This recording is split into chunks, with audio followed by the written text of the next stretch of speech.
Welcome back to Kalichaya. കാലിച്ചായയുടെ മറ്റൊരു വീഡിയോയിലേക്ക് എല്ലാവർക്കും സ്വാഗതം.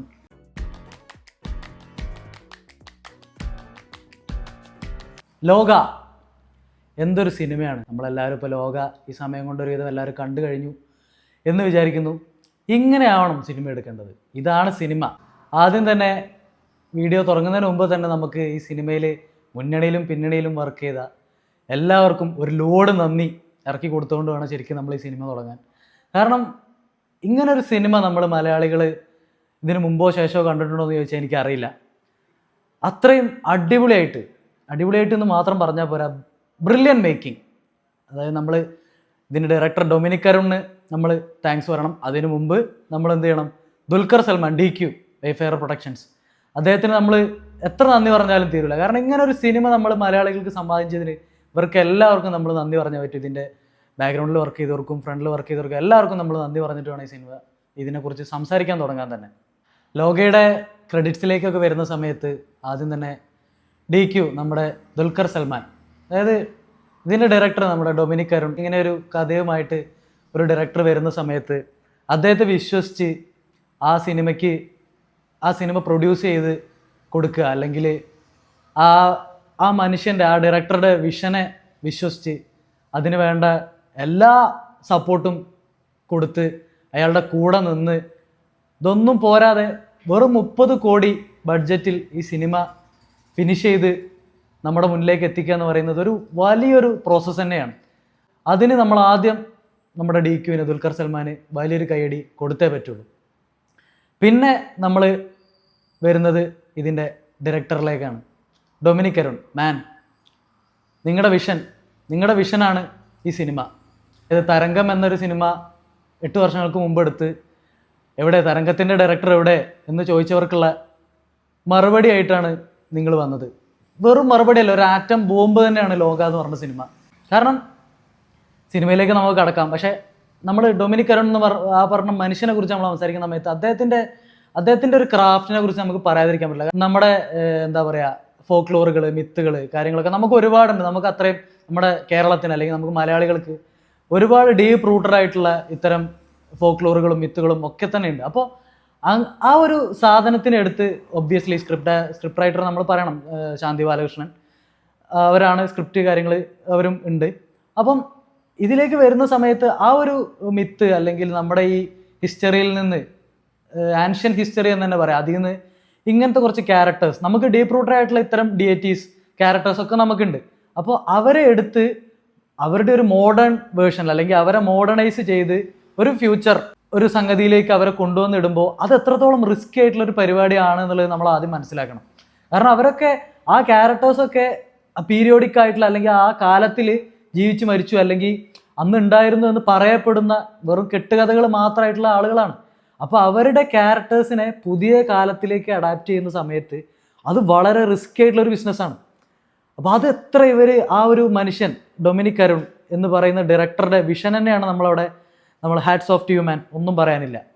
അപ്പോൾ അത്രയും ലെയറുകൾ അല്ലെങ്കിൽ അത്രയും ക്യാരക്ടേഴ്സ്, അത്രയും സ്റ്റോറി ലൈൻസ് കാര്യങ്ങളൊക്കെ ഉള്ളൊരു വലിയ കോംപ്ലിക്കേറ്റഡ് ആയിട്ടുള്ളൊരു സാധനത്തിനെ എടുത്ത് അതിനൊരു 5 പാർട്ട് സ്റ്റോറി ആക്കി ഒരു യൂണിവേഴ്സ്, മലയാളത്തിൽ നമുക്കൊരു യൂണിവേഴ്സ് വേണം എന്നുള്ളൊരു കാര്യം മുന്നിൽ വെച്ച് ഒരു യൂണിവേഴ്സ് ബിൽഡ് ചെയ്ത് അത് എടുത്ത് ദുൽഖർ സൽമാൻ എന്ന് പറയുന്ന പ്രൊഡ്യൂസറുടെ അടുത്ത് പോയി ആ മനുഷ്യനെ കൺവിൻസ് ചെയ്ത് ശേഷം അത് വിഷ്വലൈസ് ചെയ്ത് അതൊരു സിനിമയാക്കി നമ്മുടെ പ്രേക്ഷകരുടെ മുമ്പിലേക്ക് എത്തിച്ച് നമ്മളെയും കൺവിൻസ് ചെയ്ത് ആ സിനിമ അയാൾ സക്സസ്ഫുൾ ആക്കി.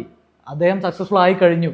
അപ്പോൾ ആ ഒരു ജേണി ഉണ്ടല്ലോ, അദ്ദേഹം ഇത്രയും കാലം ആ സിനിമയ്ക്ക് വേണ്ടി ഇരുന്ന് അല്ലെങ്കിൽ ആ യൂണിവേഴ്സ് ബിൽഡ് ചെയ്യാൻ അദ്ദേഹം എടുത്തൊരു സമയം, അത് കഴിഞ്ഞ് ഈ സിനിമ ആദ്യത്തെ ഫസ്റ്റ് പാർട്ടായ ചന്ദ്ര ലോകയിലെ ചന്ദ്ര എന്ന് പറയുന്ന ഫസ്റ്റ് പാർട്ട് നമ്മുടെ മുമ്പിലേക്ക് എത്തിച്ചിരിക്കുന്നു.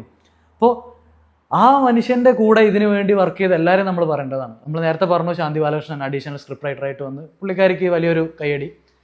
പിന്നെ നമ്മൾ പറയേണ്ട ആൾ നിമിഷ് രവി, ഇതിൻ്റെ സിനിമാറ്റോഗ്രാഫറായിട്ടുള്ള നിമിഷ് രവിനെയാണ്. ഒന്നും പറയാനില്ല. കാരണം സിനിമാറ്റോഗ്രാഫിയുടെ കേസിലേക്ക് വരുന്ന സമയത്ത് നമ്മൾ ഇതിൽ നമുക്ക് ശരിക്കും ഈ ഒരു സിനിമയുടെ ഒരു വിഷ്വൽസ് കാണുന്ന സമയത്ത് ശരിക്കും നമുക്ക് മനസ്സിലാവും.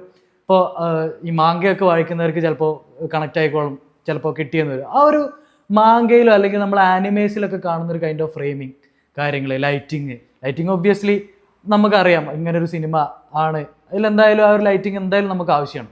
അപ്പോൾ ആ ഒരു സാധനം, ആ ഒരു ഫ്രെയിമിങ്, ആ ഒരു ലൈറ്റിങ് കാര്യങ്ങളൊക്കെ വളരെ ബ്രില്യൻ്റ് ആയിട്ട് യൂസ് ചെയ്ത് അദ്ദേഹം എന്താ പറയുക, ഈ സിനിമ പിടിച്ചു വെച്ചിരിക്കുന്ന അല്ലെങ്കിൽ ഷൂട്ട് ചെയ്ത് വെച്ചിരിക്കുന്ന ഒരു സംഗതി എന്ന് പറഞ്ഞു കഴിഞ്ഞാൽ Nimish Ravi, again hats off to you also man. Jakes P ജോയിനെ നമ്മൾ എടുത്തു പറയണം. മ്യൂസിക് ഈ സിനിമയെ ഹെൽപ്പ് ചെയ്തിടത്തോളം വേറെ ഒന്നും ഈ സിനിമയെ ഹെൽപ്പ് ചെയ്തിട്ടില്ല. കാരണം മ്യൂസിക് സൈഡിലേക്ക് വരുന്ന സമയത്ത് ടോപ്പ് നോച്ച് എന്ന് പറഞ്ഞാൽ മാത്രം പോരാ, അതിൻ്റെ മേലേക്ക് എന്തെങ്കിലും ഉണ്ടെങ്കിൽ അത് വേണം. ജെയ്ക്സ് പി ജോയ്ക്ക് കയ്യടി മാത്രം കൊടുത്താൽ പോരാ എന്നുള്ളതാണ് എൻ്റെ അഭിപ്രായം. അത്രയും കിടിലം തിയേറ്റർ എക്സ്പീരിയൻസ് ആണ് പുള്ളി നമുക്ക് വേണ്ടി മ്യൂസിക് സൈഡിൽ പുള്ളി സെറ്റ് ചെയ്ത് വെച്ചിട്ടുള്ളത്. അതായത് from the beginning, from the scene 1 പുള്ളി ചെയ്തു വെച്ചിരിക്കുന്ന സ്കോർ എന്ന് പറഞ്ഞു കഴിഞ്ഞാൽ ഔട്ട് ഓഫ് ദിസ് വേൾഡ്. പിന്നെ എഡിറ്റിംഗ് ചമൻ ചാക്കോ ആണ് ചെയ്തിട്ടുള്ളത്. ഒന്നും പറയാനില്ല, അടിപൊളിയായിരുന്നു. കിടിലം കട്ട്സ് ആയിരുന്നു സിനിമയുടെ. ഭയങ്കര ഫാസ്റ്റ് പേസ്ഡ് ആയിട്ട് തന്നെ പുള്ളി എഡിറ്റ് ചെയ്ത് വെച്ചിട്ടുണ്ട്. എസ്പെഷ്യലി ചില സ്ഥലങ്ങളിൽ, ഇപ്പോൾ ക്യാമിയോസൊക്കെ വരുന്ന സ്ഥലങ്ങളിൽ, പിന്നെ ഇൻ്റർവെല്ലോട്ട് ബിൽഡ് ചെയ്ത് വരുന്ന ഏരിയാസിലൊക്കെ എഡിറ്റിംഗ് ഒരു രക്ഷയുണ്ടായിരുന്നില്ല, അടിപൊളിയായിരുന്നു. പിന്നെ എടുത്തു പറയേണ്ട വിഷ്വൽ എഫക്ട്സ് കാര്യങ്ങളൊക്കെ ചെയ്തിട്ടുള്ള യുനോയിയൻസ് എന്ന് പറഞ്ഞൊരു ടീമാണ്. ഒന്നും പറയാനില്ല, ക്രെഡിറ്റ്സിൽ അവർ ചെയ്ത ആനിമേഷൻ, പിന്നെ പടത്തിൽ വിഷ്വൽ എഫക്ട്സ് എല്ലാം ബ്രില്യൻ്റ് ആയിട്ട് തന്നെ ചെയ്തിട്ടുണ്ട്. അങ്ങനെ നമ്മൾ ഈ സിനിമയുടെ കാസ്റ്റിങ്ങിലേക്ക് വരുന്ന സമയത്ത് നമുക്കറിയാം, കല്യാണി പ്രിയദർശൻ ആസ് ചന്ദ്ര ഒരു രക്ഷയുണ്ടായിരുന്നില്ല പുള്ളിക്കാരുടെ പെർഫോമൻസ്. അതായത് നമുക്ക് ഈ സിനിമ കണ്ടു കഴിഞ്ഞാൽ, അല്ലെങ്കിൽ ഇതിൽ ആ ഒരു ചന്ദ്ര എന്ന് പറയുന്ന ക്യാരക്ടറായിട്ട് വേറൊരാളെ നമുക്ക് സങ്കല്പിക്കാൻ പറ്റാത്ത രീതിയിൽ, നമുക്ക് ഇമാജിൻ ചെയ്യാൻ പറ്റാത്ത രീതിയിൽ പുള്ളിക്കാരി ആ റോള് നല്ല വെട്ടിപ്പായിട്ട് ചെയ്തു വെച്ചിട്ടുണ്ട്. ആക്ഷൻസ് ഒന്നും ഒരു രക്ഷയുണ്ടായിരുന്നില്ല. കുറച്ച് സീക്വൻസുകളേ ഉള്ളൂ, പക്ഷേ അതെല്ലാം പുള്ളിക്കാരി ഡ്യൂപ്പില്ലാതെ തന്നെയാണ് ചെയ്തിട്ടുണ്ട് എന്നുള്ളതാണ് അറിയാൻ കഴിഞ്ഞ കാര്യം. അങ്ങനെയാണെന്നുണ്ടെങ്കിൽ ഒരു രക്ഷയില്ല, കിടിലായിട്ട് ചെയ്തിട്ടുണ്ട്. ട്രാൻസ്ഫോർമേഷൻ സീനിലേക്കൊക്കെ വരുന്ന സമയത്ത് പുള്ളിക്കാരിയുടെ ആ ഒരു പ്രസൻസ്, ആ ഒരു സ്വാഗ് എല്ലാത്തിലും, എല്ലാ ഏരിയാസിലും പുള്ളിക്കാരി സ്ക്രീനിൽ വന്ന് നിൽക്കുന്ന സമയത്തെല്ലാം നമുക്ക് ആ ഒരു സ്ക്രീൻ പ്രസൻസ്, നമുക്ക് ആ ഓറ നമുക്ക് ഫീൽ ചെയ്യാൻ പറ്റുന്നുണ്ടായിരുന്നു. അടുത്തതായിട്ട് നമുക്ക് പറയാനുള്ളത് നെസ്ലിനെയാണ്. നെസ്ലിൻ ചെയ്തിട്ടുള്ള സണ്ണി എന്ന് പറഞ്ഞ ക്യാരക്ടർ ചന്ദ്രയുടെ പേരായിട്ട് വരുന്ന ക്യാരക്ടറാണ്. നെസ്ലിൻ്റെ കാര്യമാണെന്നുണ്ടെങ്കിൽ നമുക്കിത് അടിപൊളിയായിട്ട് ആശം ചെയ്തു വെച്ചിട്ടുണ്ട്, ഒന്നും പറയാനില്ല. സണ്ണിയും പിന്നെ സണ്ണിയുടെ കൂടെ നമ്മുടെ ചന്തു സെലികുമാർ ചെയ്തിട്ടുള്ള ക്യാരക്ടറും അവരുടെ ഒരു കോമ്പിനേഷൻ വളരെ അടിപൊളിയായിട്ട് വർക്ക് ചെയ്തിരുന്നു. നമ്മളെ പഴയ ദിലീപേട്ടനും സെലികുമാർ ചേട്ടനൊക്കെ കോമ്പിനേഷനായിട്ട് വരുന്ന സമയത്ത് അവരുടെ ഇടയിൽ ഉണ്ടാകുന്ന ഒരു കെമിസ്ട്രി ഒക്കെ നമുക്ക് ശരിക്കും ഇവരുടെ ഇടയിൽ കാണാൻ പറ്റിയിരുന്നു. നെസ്ലിനൊരു രക്ഷയുണ്ടായിട്ടില്ല. ഈവൻ ഹ്യൂമർ സൈഡിലേക്കൊക്കെ വരുന്ന സമയത്ത് പുള്ളിയുടെ സ്ട്രോങ് ഏരിയയാണ്. ആൾ നല്ല കിടിലായിട്ട് തന്നെ എല്ലാ കാര്യങ്ങളും ചെയ്തു വെച്ചിട്ടുണ്ട്. കല്യാണിയായിട്ടുള്ള കോമ്പിനേഷൻ ആയാലും അവർ തമ്മിലുള്ളൊരു കെമിസ്ട്രി ആയാലും നല്ല രസമുണ്ടായിരുന്നു കണ്ടിരിക്കാൻ. ചന്തു സെലികുമാറിൻ്റെ ക്യാരക്ടറിലേക്ക് വരുന്നു. സണ്ണിയുടെ അല്ലെങ്കിൽ നെസ്ലിൻ്റെ ക്യാരക്ടറിൻ്റെ കൂടെ ആളുടെ സുഹൃത്തായിട്ട് വരുന്ന ക്യാരക്ടറായിട്ടാണ് വന്നിട്ടുള്ളത്. പുള്ളിയും ഹ്യൂമർ അടിപൊളിയായിട്ട് ചെയ്തിട്ടുണ്ട്. നല്ല രസമുണ്ടായിരുന്നു അവരുടെ കോമ്പിനേഷൻ സീനുകളും സാധനങ്ങളും, പുള്ളിയുടെ ഓരോ മാനറിസംസും, പുള്ളിയുടെ കണ്ണുകൊണ്ടുള്ള സാധനങ്ങൾ, പുള്ളിയുടെ എക്സ്പ്രഷൻസ് കാര്യങ്ങളൊക്കെ കിടിലായിരുന്നു. പിന്നെ പ്രതീക്ഷിക്കാതെ കിട്ടിയ ഒരാളാണ് നമ്മുടെ അരുൺ കുര്യൻ, നമ്മുടെ പഴയ ആനന്ദ സിനിമയിലൊക്കെ ഉണ്ടായിരുന്ന അരുൺ കുര്യൻ. പുള്ളിനെ ഞാൻ ഈ സിനിമയിൽ പ്രതീക്ഷിച്ചിട്ടുണ്ടായിരുന്നില്ല, പക്ഷേ ഭയങ്കര പെർഫോമൻസൊന്നും നമ്മൾ പ്രതീക്ഷിച്ചില്ല. പക്ഷേ പുള്ളി നല്ല കിടലായിട്ട് ആ ക്യാരക്ടർ ചെയ്തു വെച്ചിട്ടുണ്ട്. നൈജൽ നങ്ങാണ്ടാണ് പുള്ളിയുടെ ക്യാരക്ടറിൻ്റെ പേര്. നല്ല രസമായിട്ടുണ്ട് പുള്ളി അവരുടെ നെസ്ലിൻ്റെയും ചന്തു സെലികുമാറിൻ്റെയും കൂടെ എന്നിട്ട് ആ ക്യാരക്ടറിനെ നല്ല രസമായിട്ട് പുള്ളി ചെയ്തു വെച്ചിട്ടുണ്ട്. കുറേ സ്ഥലത്ത് അവരുടെ കൂടെ ആ കോമ്പിനേഷൻസ്, പുള്ളിയുടെ എന്താ പറയുക ഫണ്ണി സൈഡ് അല്ലെങ്കിൽ ഹ്യൂമർ ചെയ്തൊക്കെ നല്ല രസമുണ്ടായിരുന്നു. സിനിമയിലേക്ക് വരുമ്പോൾ എടുത്തു പറയേണ്ടത് നമ്മുടെ തമിഴിൽ നമ്മുടെ സാൻഡി മാസ്റ്റർ, ഡാൻസ് മാസ്റ്ററായ സാൻഡി, പുള്ളി ചെയ്ത കേട്ട പുള്ളി നമ്മൾ ലിയോയിൽ പുള്ളിയുടെ ചെറിയൊരു ഗ്ലിംസ് നമ്മൾ കണ്ടിരുന്നു. പുള്ളി ഈ സിനിമയിലേക്ക് വന്ന സമയത്ത് നിങ്ങൾ എന്താണ് ചെയ്തു വെച്ചിട്ടുള്ളത് ഒന്നും പറയാനില്ല. പുള്ളി അഴിഞ്ഞാടി. സത്യം പറഞ്ഞു കഴിഞ്ഞാൽ പുള്ളി ഫ്രം ദ സീൻ 1 പുള്ളിയുടെ പോസ്റ്ററിലുണ്ട്, പുള്ളിയുടെ മൊത്തത്തിലുള്ള പുള്ളിയുടെ ഒരു സ്വാഗ്, പുള്ളിയുടെ ആ പ്രസൻസ്. ശരിക്കും നമ്മുടെ ആ ഒരു ടെൻഷൻ ഫീൽ ചെയ്യിപ്പിക്കാൻ പുള്ളിയുടെ ആ പ്രസൻസ് തന്നെ ധാരാളമായിരുന്നു സിനിമയുടെ അകത്ത്. ത്രൂ ഔട്ട് ആ ക്യാരക്ടർ പിടിച്ച് നല്ല കിടലായിട്ട് ചെയ്തു വെച്ചിട്ടുണ്ട്. എസ്പെഷ്യലി പുള്ളിയുടെ ട്രാൻസ്ഫോർമേഷൻ സീനുകളും കാര്യങ്ങളൊക്കെ വരുന്നുണ്ട്. വളരെ കുറച്ച് സ്ഥലത്തെ പുള്ളി വരുന്നുള്ളതെന്നുണ്ടെങ്കിൽ പോലും, അതായത് ഫസ്റ്റ് ഹാഫിലൊക്കെ പുള്ളി നമ്മൾ വളരെ കുറച്ച് സമയമേ കാണുള്ളൂ. പക്ഷേ സെക്കൻഡ് ഹാഫിലേക്കും വരുന്ന സമയത്ത് പുള്ളി വന്നതിന് ശേഷം പിന്നെ പുള്ളിനെ നമുക്ക് മറക്കാൻ പറ്റില്ല പുള്ളി സിനിമയുടെ അകത്ത്. കാരണം ഓരോ സീനുകളിലും പുള്ളി വരുന്ന സമയത്ത് ജെയ്ക്സ് പി ജോയ് ചെയ്തു വെച്ചിട്ടുള്ള സ്കോറൊക്കെ ഉണ്ട്, ഒന്നും പറയാനില്ല. നമുക്ക് ആ കംപ്ലീറ്റ് എഫക്റ്റിൽ നല്ലൊരു ആ ഒരു സൗണ്ടിങ്ങിലും പുള്ളിയുടെ ഡയലോഗ് പ്രസൻറ്റേഷൻ ആയി കഴിഞ്ഞാലും എല്ലാം അടിപൊളിയായിരുന്നു, ടോപ്പ് നോച്ച് ആയിരുന്നു. ഒരുപാട് ക്യാരക്ടേഴ്സ് ഒന്നും സിനിമയുടെ അകത്തില്ല, വളരെ കുറച്ച് പേരേ ഉള്ളൂ. പക്ഷെ നമ്മൾ വിചാരിക്കുമ്പോൾ ഇത്രയും വലിയൊരു വേൾഡ് ബിൽഡ് ചെയ്ത് വെച്ചിട്ട് ഇത്രയും കുറച്ച് ക്യാരക്ടേഴ്സ് ഉള്ളതും സിനിമ കഴിഞ്ഞ് ഇറങ്ങുന്ന സമയത്ത് നമ്മൾ ചിലപ്പോൾ ചിന്തിച്ചേക്കാം. പക്ഷേ അടിപൊളിയായിട്ട് എല്ലാവരും അവർക്ക് കൊടുത്ത സംഗതി എന്താണോ, അവർക്ക് ചെയ്യാൻ പറഞ്ഞിട്ടുള്ള കാര്യം എന്താണോ, ഡയറക്ടർ ഏൽപ്പിച്ച പണി എന്താണോ, അതെല്ലാവരും നല്ല വെടിപ്പായിട്ട് തന്നെ നല്ല ബ്രില്യൻ്റ് ആയിട്ട് തന്നെ ചെയ്തു വെച്ചിട്ടുണ്ട്. പിന്നെ കുറച്ച് ക്യാമിയോസും കാര്യങ്ങളൊക്കെ ഉണ്ട്. സിനിമ കാണാത്തവർക്ക് വേണ്ടി നമ്മളത് സ്പോയിൽ ചെയ്യുന്നില്ല. നല്ല അടിപൊളി ക്യാമിയോസ് കാര്യങ്ങളൊക്കെ വരുന്നുണ്ട്. പിന്നെ മെയിനായിട്ട് ക്യാരക്ടേഴ്സ് വരുന്നതെന്ന് പറഞ്ഞു കഴിഞ്ഞാൽ ശരത് സഭ വരുന്നുണ്ട്. നമ്മുടെ ഇതുവരെ കുറച്ച് കോമഡി കാര്യങ്ങൾ പുള്ളി ഇതിലേക്കും വരുന്ന സമയത്ത് കുറച്ച് കോമഡി കാര്യങ്ങളൊക്കെ തന്നെയാണ്. പക്ഷെ പുള്ളിക്കും കിട്ടിയ റോള് പുള്ളി വളരെ വെടിപ്പായിട്ട് അടിപൊളിയായിട്ട് ചെയ്തു വെച്ചിട്ടുണ്ട്. പിന്നെ വരുന്നത് നമ്മുടെ വിജയരാഘവൻ സാറാണ്. പുള്ളി കൊടുത്ത പരിപാടി അറിയാലോ, പുള്ളി നല്ല നീറ്റായിട്ട് വെടിപ്പായിട്ട് ചെയ്യും. പുള്ളിയുടെ ക്യാരക്ടർ ആക്ച്വലി ഇതിനകത്ത് എന്താണെന്നുള്ളത് ശരിക്കും റിവീൽ ചെയ്തിട്ടില്ല. പുള്ളി ഡോക്ടറാണെന്നാണ് ആക്ച്വലി ഇതിൻ്റെ അകത്ത് പറയുന്നത്. നരേഷൻ പോർഷൻസ് ഒക്കെ നല്ല അടിപൊളിയായിട്ട് തന്നെ ചെയ്തു വെച്ചിട്ടുണ്ട്. പിന്നെ വരുന്നത് നിശാന്ത് സാഗറാണ്. നമ്മൾ ട്രെയിലറിലെല്ലാം കണ്ടിരുന്നു. പുള്ളി കിട്ടിയ റോൾ എന്താണോ നല്ല നല്ല വൃത്തിക്ക് നല്ല അടിപൊളിയായിട്ട് ചെയ്തു വെച്ചിട്ടുണ്ട്. പിന്നെ വരുന്നത് ശിവജിത്ത് എന്ന് പറഞ്ഞ നമ്മുടെ കൽക്കിയിലൊക്കെ വില്ലനായിട്ട് വന്ന പുള്ളിയാണ്. പുള്ളി ഇതിൽ ഗജേന്ദ്രൻ എന്ന് പറഞ്ഞ ഒരു ക്യാരക്ടറായിട്ട് വരുന്നുണ്ട്. പുള്ളി പാസ്റ്റിൽ രാജാവിൻ്റെ ക്യാരക്ടറും പുള്ളി ചെയ്തിട്ടുണ്ട്. നല്ല അടിപൊളിയായിരുന്നു പുള്ളിയുടെ ആ ഒരു പ്രസൻസ്. പുള്ളി നമുക്കറിയാം, പുള്ളിനെ നമ്മൾ കൽക്കിയിൽ നമ്മളെല്ലാവരും കണ്ടതാണ്. ഈ സിനിമയെക്കുറിച്ച് പറയുമ്പോൾ പറയാതിരിക്കാൻ പറ്റാത്തൊരാളുണ്ട്, അതുകൊണ്ടാണ് അവസാനത്തേക്ക് എടുത്തു വെച്ചത്. ചന്ദ്രയുടെ ചൈൽഡ്ഹുഡ് ചെയ്ത നീലി ചെയ്തിട്ടുള്ള ദുർഗ എന്ന് പറഞ്ഞ ആ കുട്ടി ഒരു രക്ഷയുണ്ടായിരുന്നില്ല. കാരണം ആ ക്യാരക്ടർ അത്രയും ബ്രില്യൻ്റായിട്ട് ദുർഗ ചെയ്തു വെച്ചുകൊണ്ടാണ് നമ്മൾ ചന്ദ്രയുമായിട്ട് നമ്മൾ അത്രയും ഇമോഷണലി ഈ സിനിമയിൽ കണക്റ്റ് ആവാൻ കാരണം. കാരണം നീലി എന്ന് പറഞ്ഞ ക്യാരക്ടറിലേക്ക് ആ കുട്ടി ഇട്ടിട്ടുള്ള ഒരു എഫേർട്ട് ഉണ്ട്. അതിലെ ഫൈറ്റ് പോർഷൻസ്, അതിലെ ഇമോഷണൽ രംഗങ്ങൾ ഒന്നും പറയാനില്ല, ഒരു രക്ഷ ഉണ്ടായിരുന്നില്ല. അതുകൊണ്ട് മാത്രമാണ് നമ്മൾ ചന്ദ്രയുമായിട്ട് ഇപ്പോൾ അല്ലെങ്കിൽ സിനിമയുടെ പോർഷൻസിലേക്ക് വരുന്ന സമയത്ത് നമ്മൾ അത്രയും കിടലായിട്ട് കണക്റ്റ് ആയത്. ആ കുട്ടി അവിടെ അത്രയും ബ്രില്യൻ്റ് ആയിട്ട് ആ ക്യാരക്ടർ നമുക്ക് മുമ്പിൽ അവതരിപ്പിച്ചുകൊണ്ട് മാത്രമാണെന്നാണ് എനിക്ക് പേഴ്സണലി പറയാനുള്ളൊരു സംഗതി.